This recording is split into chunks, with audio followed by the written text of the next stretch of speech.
Evangelho de João, capítulo 15. Nós vamos ler dois versículos. Versículo 12 e o versículo 13.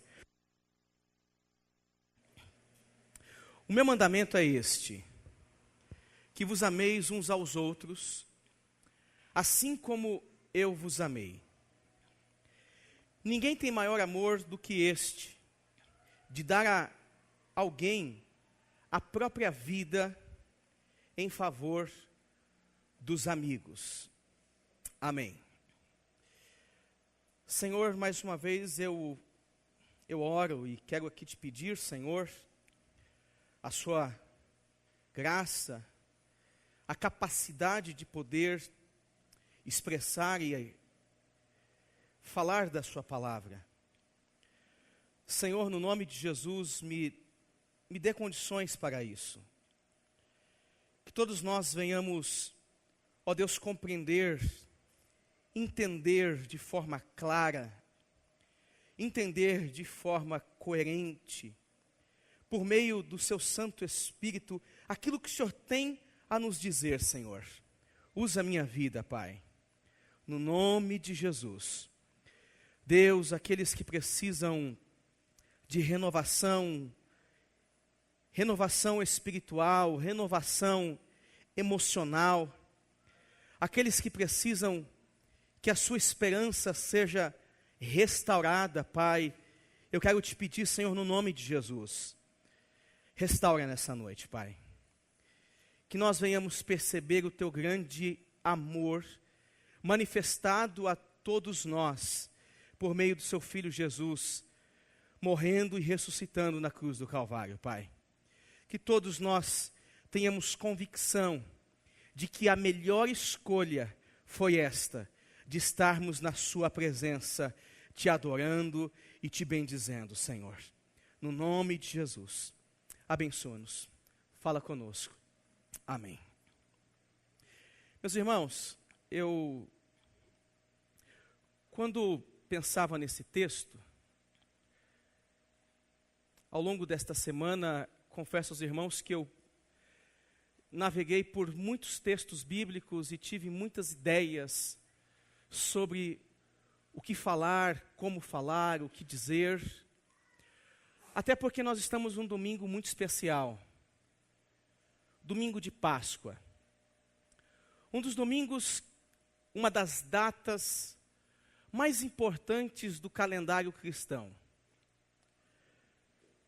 E quando eu meditava, pensava, orava, dizia: Deus, me direciona e que meu coração arda naquilo que eu preciso dizer à igreja nessa noite. Me veio esse texto.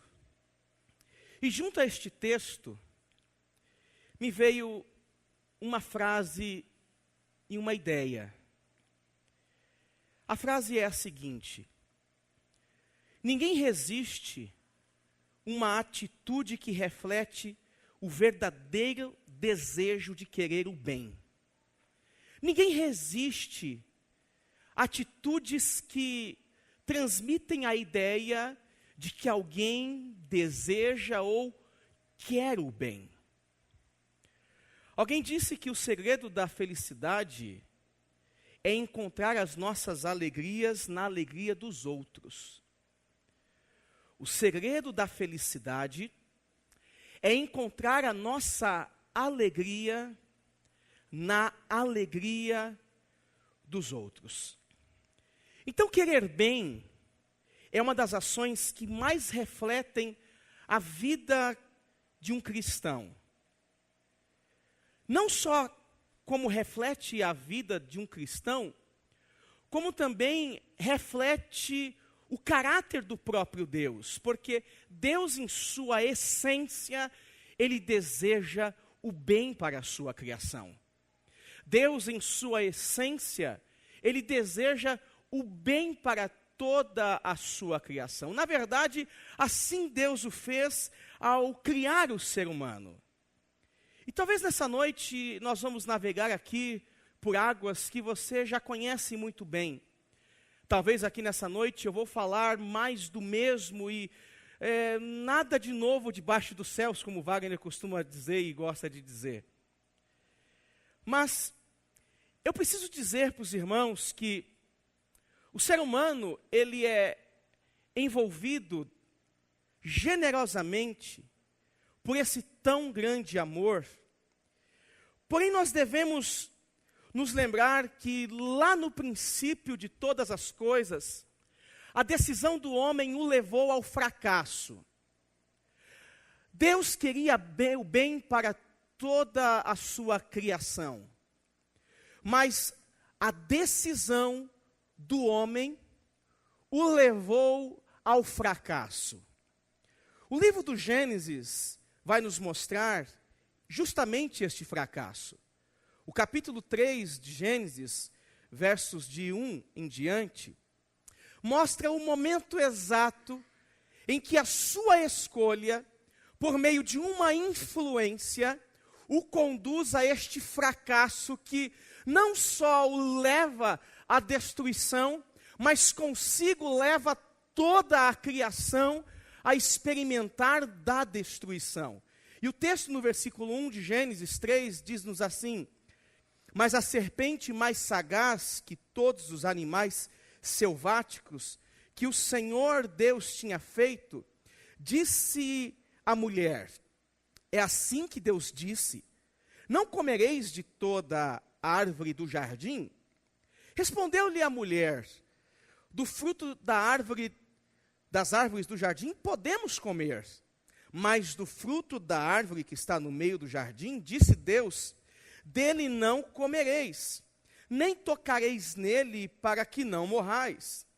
Então a serpente disse à mulher, é certo que não morrereis, porque Deus sabe que no dia em que dele comerdes, se vos abrirão os olhos e como Deus sereis conhecedores do bem e do mal. E vendo que a árvore era boa para se comer, agradável aos olhos, e árvore desejável para dar entendimento, tomou-lhe do fruto e comeu e deu também ao marido e ele comeu. Abriram-se então os olhos de ambos e percebendo que estavam nus, coseram folhas de figueira e fizeram cintas para si.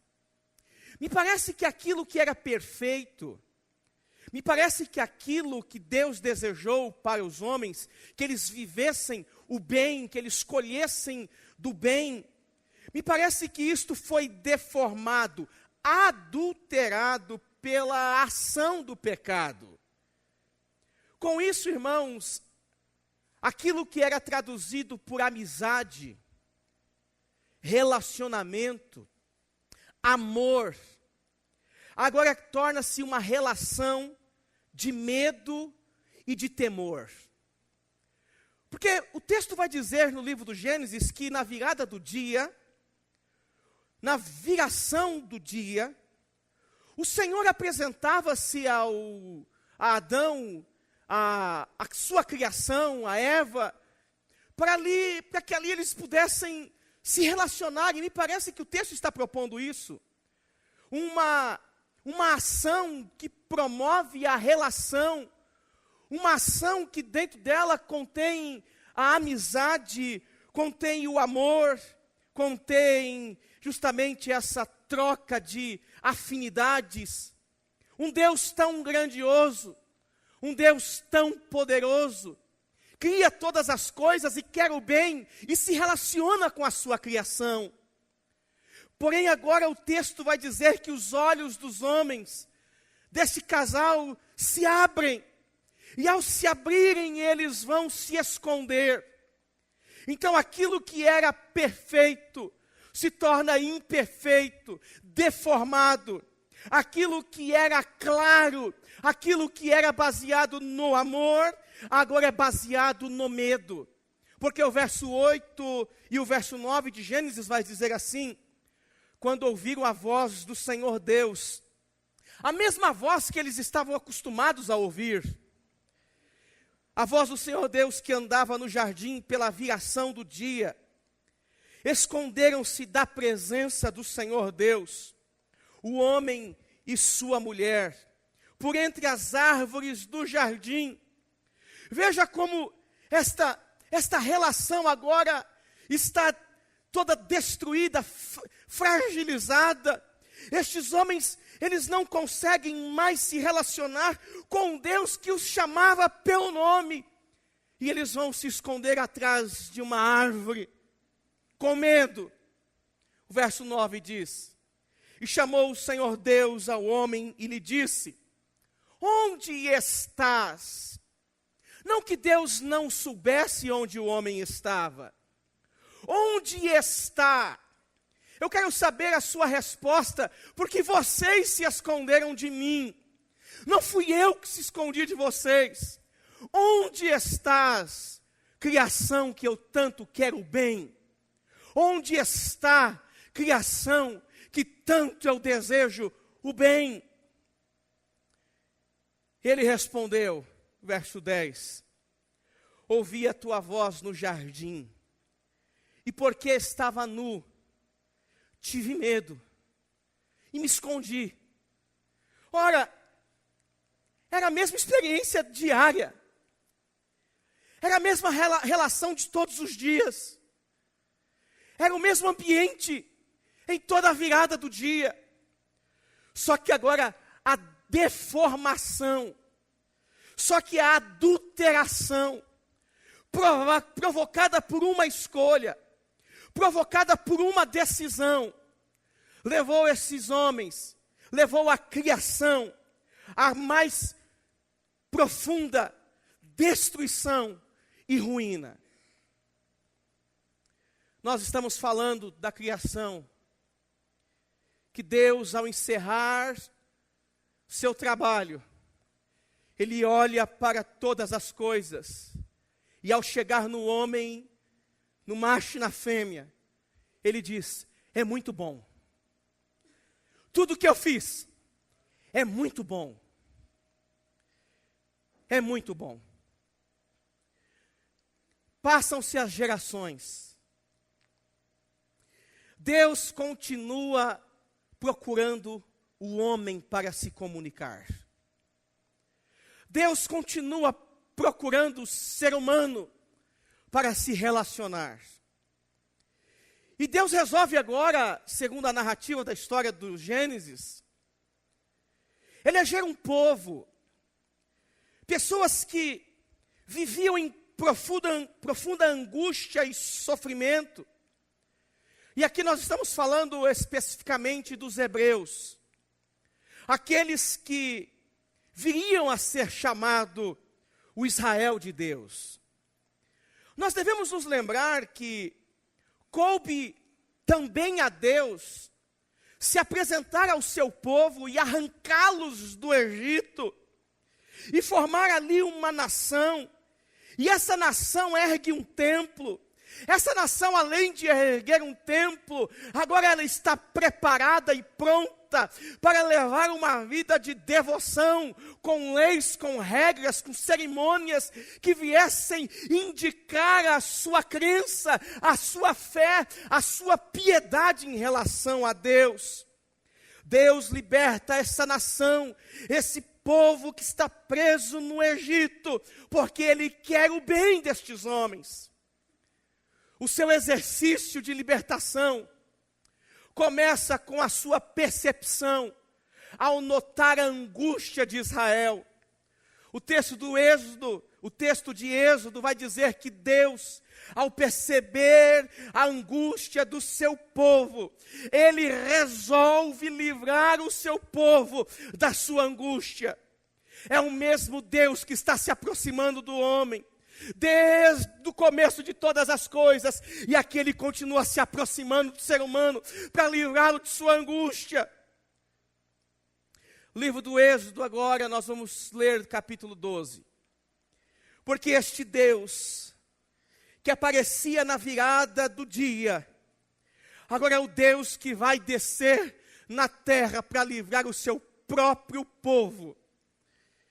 Esse povo que passará a levar uma vida de profunda adoração. mesmo que em meio a tantos altos e baixos. O texto vai dizer assim, verso 37 do capítulo 12. Assim, partiram os filhos de Israel de Ramsés para Sucote, cerca de 600.000 a pé, somente de homens e sem contar mulheres e crianças. Subiu também com eles um misto de gente, ovelhas, gado, muitíssimos animais. E cozeram bolos, asmos da massa que levaram do Egito, pois não tinham levado porque foram lançados fora do Egito, e não puseram deter-se, e não haviam preparado para si provisões. Ora, o tempo que os filhos de Israel habitaram no Egito foi de 430 anos. E aconteceu que ao cabo dos 430 anos, nesse mesmo dia, todas as hostes do Senhor saíram da terra do Egito. Esta noite se observara ao Senhor, porque nela os tirou do Egito. Esta é a noite do Senhor, que devem todos os filhos de Israel comemorar nas suas gerações. Disse mais o Senhor a Moisés e Arão: esta é a ordenança da Páscoa. Esta é a ordenança da Páscoa. E aí ele vai falar uma série de preocupações que esse povo deveria ter em relação a essa data tão importante. Esta é a Páscoa, um dos momentos mais importantes da história dos hebreus. Um momento que todo homem, mulher, criança, deveriam lembrar-se que eles ganharam a sua liberdade. Um presente, fruto da bondade de Deus.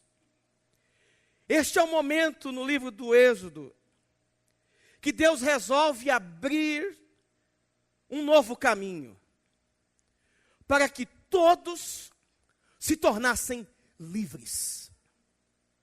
Todos se tornassem livres. Páscoa trata-se de um salto. É sair de uma condição de miserabilidade e ser envolvido nos braços do Criador, em um lugar fraterno, em um lugar de amor. Páscoa é isto.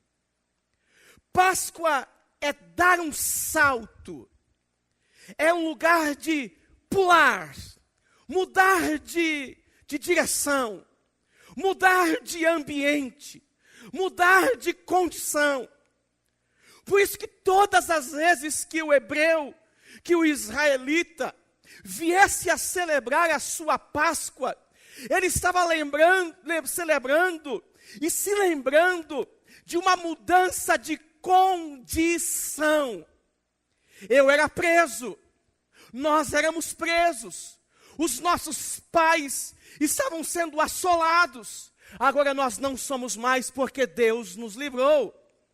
Não se tratou de uma intervenção política, não se tratou de uma intervenção de um grande líder que com seu poder e capacidade estratégica conseguiu promover uma rebelião e tirou os hebreus das garras dos egípcios e os colocou em um lugar distante e assim os fez provar do bem. Tratava-se de uma ação poderosa vinda do próprio Deus. Porque a Bíblia diz que nesta ação poderosa, os céus tremeram, a terra tremeu, as águas se transformaram em sangue, tudo conspirou para que o seu povo, aqueles que ele queria bem, saltasse de um lugar para um outro lugar. Este é o amor de Deus, que quis tanto o bem da humanidade, que agora ele resolve promover um salto. Mas não apenas um salto contemplando uma nação. Agora estamos falando de um salto que atingirá a todos os homens. Na fala de Paulo, Paulo vai dizer, quer judeus, quer gregos, quer romanos, quer gentios, Deus promoverá o livramento para ser celebrado por toda a humanidade, não somente agora por um povo, mas por toda a humanidade, porque este livramento trata-se da entrega de seu unigênito Filho, que foi dado por todos nós, a fim de que ele sofresse e nos tirasse desta condição de miserabilidade eterna. O profeta Isaías disse assim a respeito deste presente, para que nós o recebêssemos. O capítulo 53 de Isaías vai dizer assim: este presente foi dado, mas a condição da entrega, o que ele teve que sujeitar, o que teve que acontecer com ele, foi o seguinte: porque ele foi subindo como renovo perante ele e como raiz de uma terra seca. Não tinha aparência nem formosura. Olhamos, mas nenhuma beleza havia que nos agradasse. Esse presente, esse salto, a Páscoa, era desprezado e o mais rejeitado entre os homens. Homem de dores, e que sabe o que é padecer. E como um de quem os homens escondem o rosto, era desprezado. E dele não fizemos caso. Certamente, ele tomou sobre si as nossas enfermidades. E as nossas dores levou sobre si.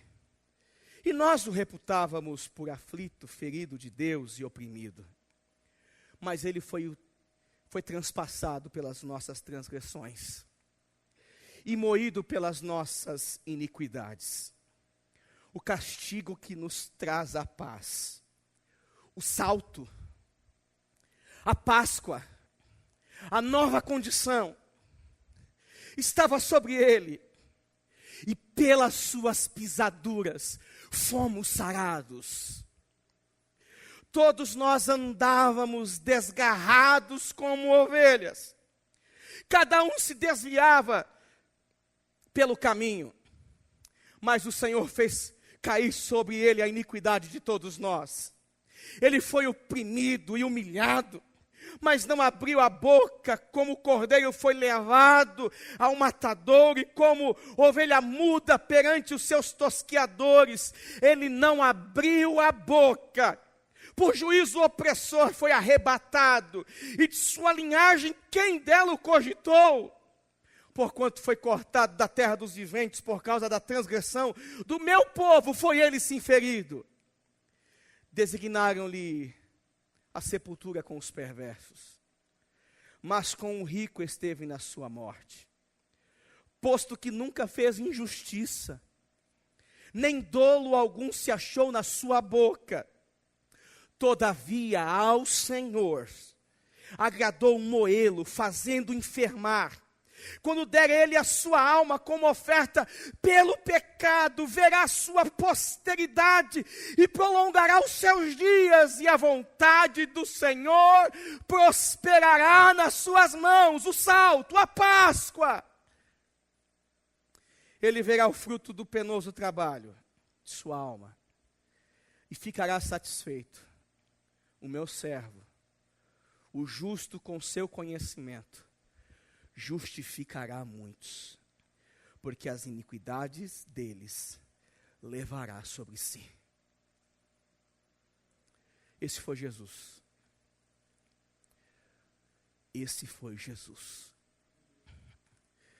Que entregou sua vida por amor de muitos.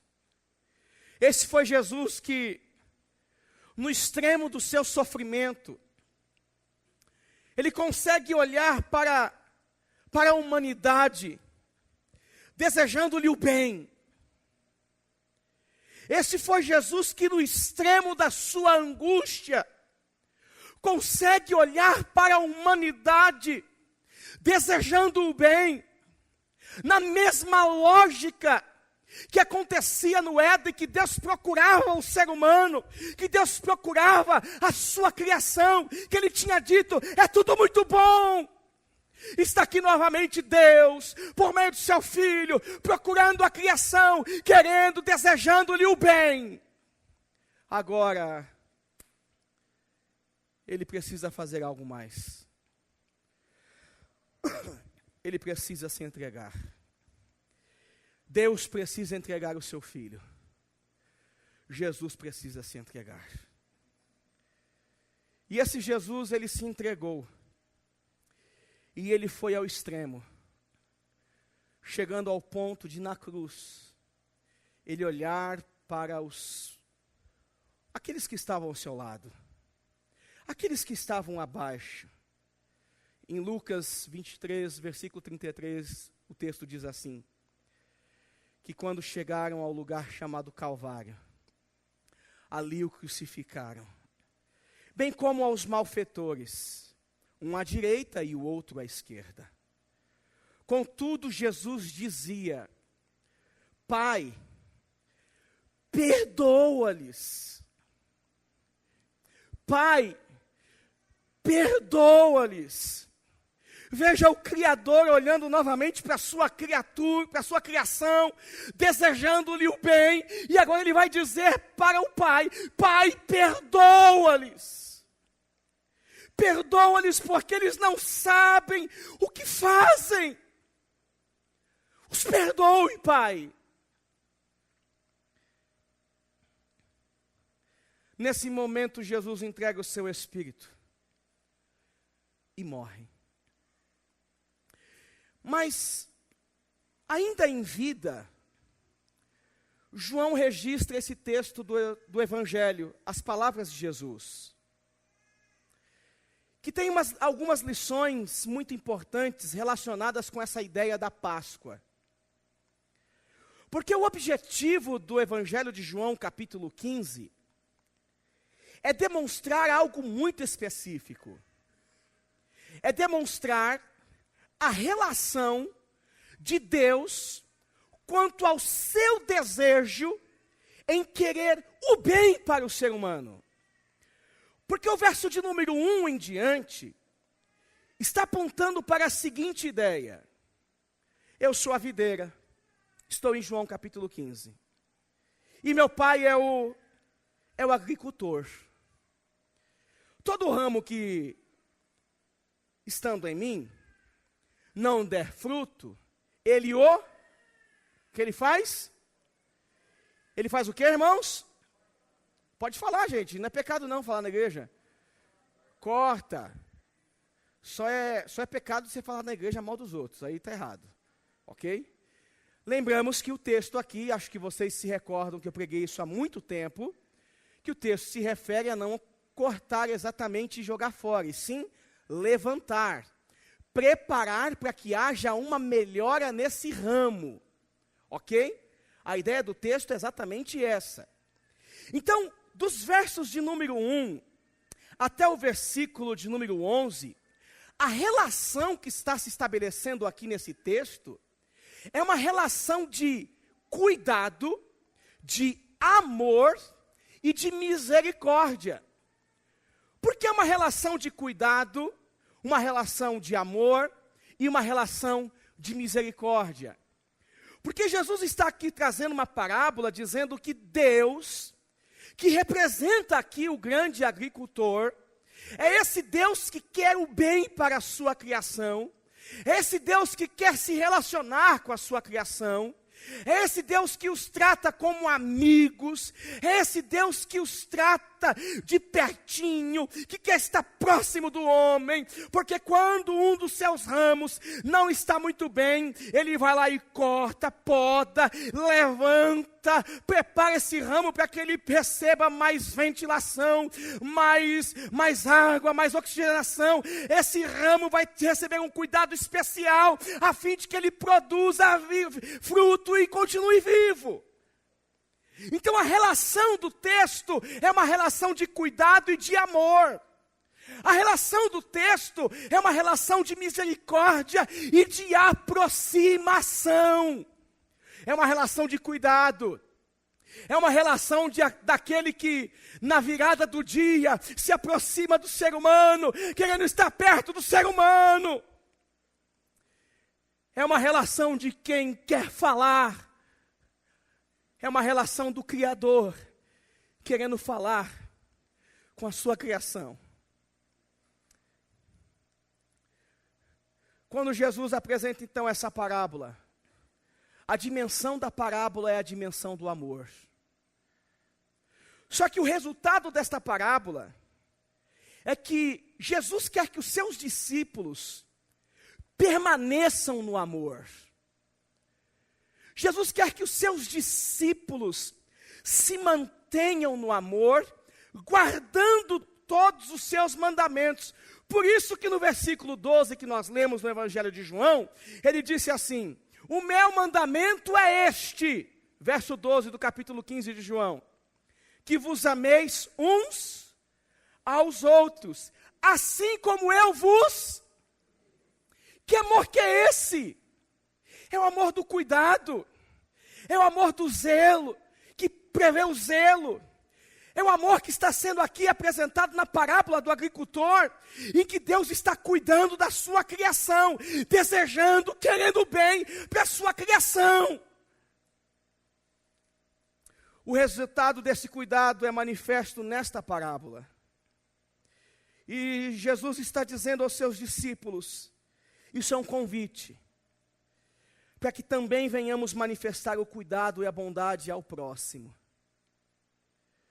Porque da mesma forma que a Páscoa tem um sentido para Israel, agora a Páscoa terá um sentido para nós, igreja de Jesus. E esse sentido, Páscoa, tem muito mais a nos ensinar. O resumo da Páscoa é que nós recebemos a vida porque Jesus morreu e ressuscitou. Amém? Esse é o resumo da Páscoa. Não é o coelhinho de Páscoa, não é o ovo da Cacau Show, não é nada disso. Se bem que celebrar Cristo com o ovo de Páscoa da Cacau Show é show. É show. Ok? Então, ainda no dia de hoje, se você quiser celebrar Cristo comigo, com o ovo de Páscoa da Cacau Show, eu estou aberto à celebração. Amém, irmãos? Glória a Deus. Como está tarde, pode ser qualquer coisa. Mas a Páscoa, ela representa isso. E esse é o sentido maior da nossa reunião. A nossa reunião, a nossa organização, ela tem sentido de ser por conta da morte e da ressurreição de Jesus. Mas, quando eu observo essa expressão Páscoa, e eu olho para trás e vejo essa relação de cuidado, de amor sendo manifestada desde o Gênesis, eu preciso pensar nos dias de hoje, o que Páscoa tem a ver com as nossas vidas. Porque, meus irmãos, eu vou dizer algo muito duro aqui nessa noite e por favor, não me interpretem mal. Eu não sei mais se a morte de Jesus é suficiente para manter a nossa fé acesa em meio às nossas reuniões de culto. Eu falo isso não porque eu não creia na morte de Jesus, pelo contrário, ela é a razão pela qual eu entendo que a minha salvação acontece. Mas eu não consigo acreditar que a morte de Jesus seja a razão pela qual nós nos aproximamos de Deus e entendemos que precisamos de Deus. Eu acho que nós estamos muito mais para verdadeiros religiosos e idólatras, como foi aqui dito aqui domingo passado pelo pastor Hélio, que nos aproximamos de Deus só por causa das nossas necessidades e continuamos depositando moedas junto aos pés ou às fontes de algum homem ou alguma mulher que pode de forma milagrosa manifestar um momento, uma ação de poder, e essa ação de poder, que trata-se de uma palavra mágica, desperta em nós grandes milagres, e aí eu preciso da igreja, porque lá tem homens de poder, com palavras de poder, homens mágicos. Homens mágicos. Eu percebo que a igreja estabeleceu uma relação muito grande com aquele homem chamado Simão, o mágico do livro do Atos. Olhando para os discípulos, para o apóstolo, e vendo ele manifestar tantas coisas, pessoas falarem em línguas, ele olha para o discípulo e diz: eu quero isso, eu quero comprar isso. Me parece que as pessoas estão querendo comprar coisas que se relacionam com esse mundo de Deus. Então, eu não sei mais se a Páscoa tem grande sentido para nós cristãos. Porque a igreja se tornou um balcão de negócios. A igreja é um balcão de negócios. Quem tiver mais opções, leva mais. Quem tiver mais opções, leva mais. Estou falando alguma besteira aqui, irmãos? Estou falando alguma bobagem aqui? Quem tem mais a oferecer, consegue ajuntar mais. Quem tem mais propostas proféticas, consegue reunir mais. Quem tem mais revelações, consegue ter mais adeptos. Quem manifesta mais poder, tem mais seguidores. É assim, irmãos. É exatamente assim. Quem tem mais poder, sofre menos em todas as áreas. Desde a semana passada, eu vim conversando com o Wagner sobre a nossa angústia aqui de cada dia, né, Wagner? E nós iniciamos aqui uma construçãozinha, irmãos. Vocês viram aqui, né? E vamos fazer outras coisas. Quer fazer um banheiro aqui para atender a necessidade de acessibilidade dos nossos irmãos. Hoje nós temos o Mateuzinho, que os irmãos se sacrificam um bocado para levá-lo no banheiro. Não é verdade? Ah, pastor, mas não precisa não, então vai você levar ele no banheiro e os outros que vierem também aí.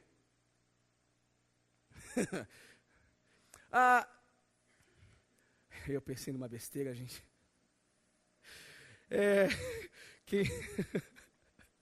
Continua. Não vou parar. Mas, obrigado, Senhor, porque o Senhor me conteve. Aleluia.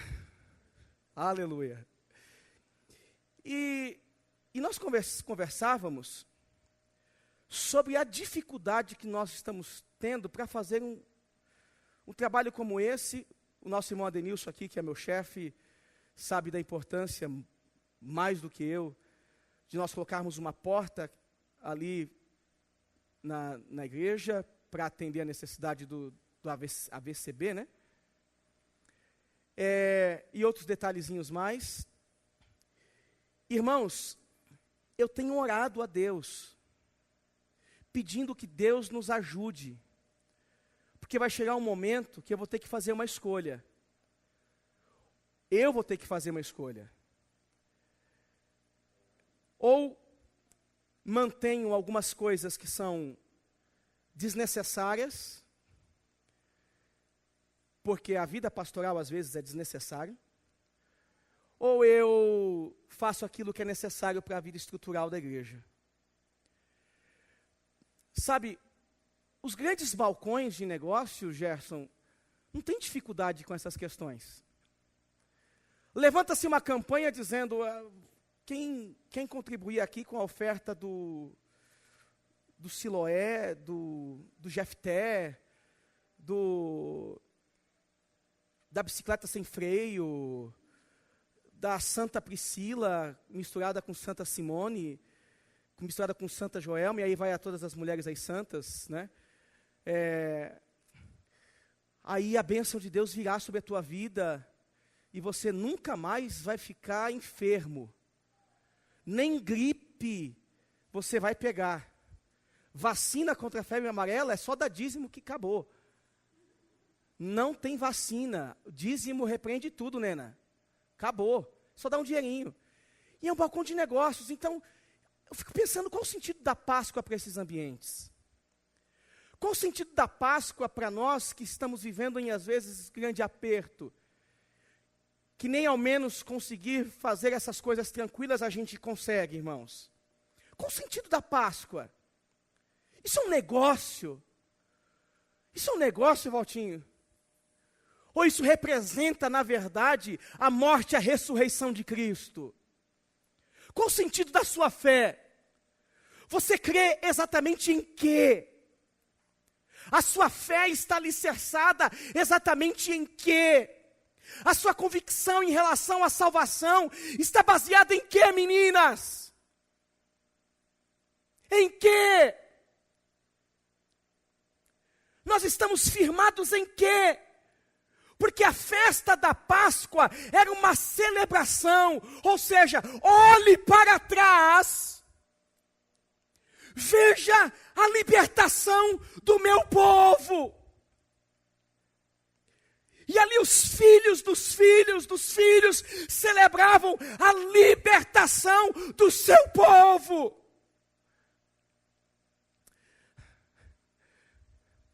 A cruz de Jesus representa o que para nós?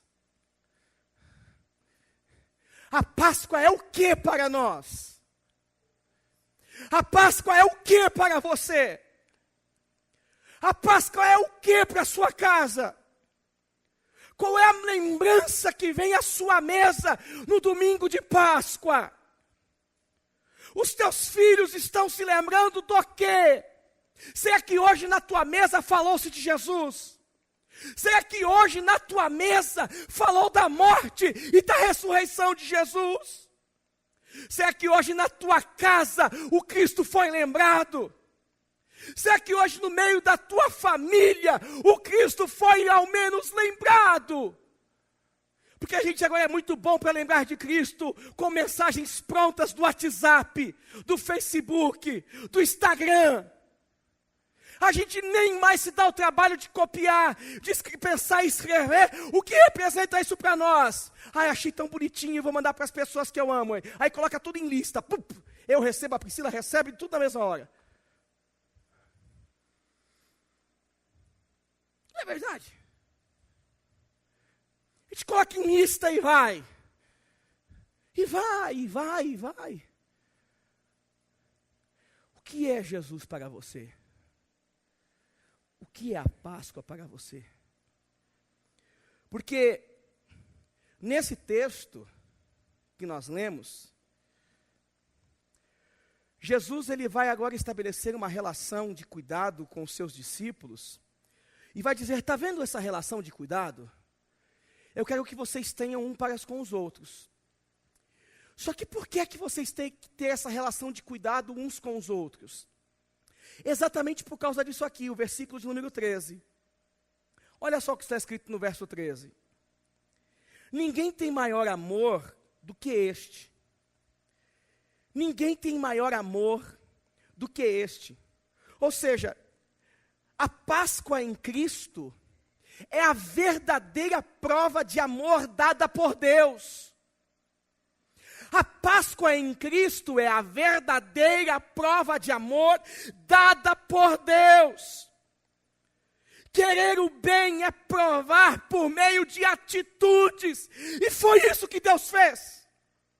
Foi isso que Deus fez. Ele quis o bem, ele desejava o bem para a sua criação, que ele dizia, é boa, é muito boa. E agora Ele está aqui. Jesus está ensinando aos seus discípulos, dizendo: ninguém tem maior amor do que este. Querer o bem é provar por meio de atitudes. É por este motivo que, é clichê, tá, irmãos? Mas eu preciso falar. É por esse motivo que Jesus, Ele foi de braços abertos para a cruz, para morrer por mim e por você, pois seu desejo era de nos receber. Ele estava de braços abertos. A Páscoa em Cristo é uma profunda demonstração do que é humildade. O verso 13 continua dizendo: ninguém tem maior amor do que esse, de dar a alguém a própria vida. Gente, perceba uma coisa, por favor. O único momento que Jesus esteve acima dos homens foi quando Ele enxergou de cima da cruz aqueles que estavam lá embaixo. O único momento que Jesus esteve por cima foi quando Ele esteve pregado na cruz. E aí Ele enxergou quem estava lá embaixo. A Páscoa em Cristo é a manifestação do perdão que alcança aqueles que Ele chama de amigo. É o mesmo Deus que está na virada do dia, querendo se relacionar com o homem. Agora está aqui Jesus ensinando aos seus discípulos conceitos, ideias, mandamentos, doutrinas, um cuidado baseado no amor. Porque justamente Deus, Ele quer estabelecer relação com o homem. Ele continua querendo estar perto do homem. E mesmo diante daqueles pregos e chicotes, mesmo diante daquele sofrimento, o seu olhar foi olhar de perdão. Agora, Jesus vai olhar para esses homens e mulheres, para os seus discípulos, e Ele vai dizer assim para eles no verso 14 e 15 do Evangelho de João, capítulo 15. Vocês, criação do Pai. E aqui a gente pode dizer, que talvez eles possam fazer uma nova tradução na linguagem do Fernando.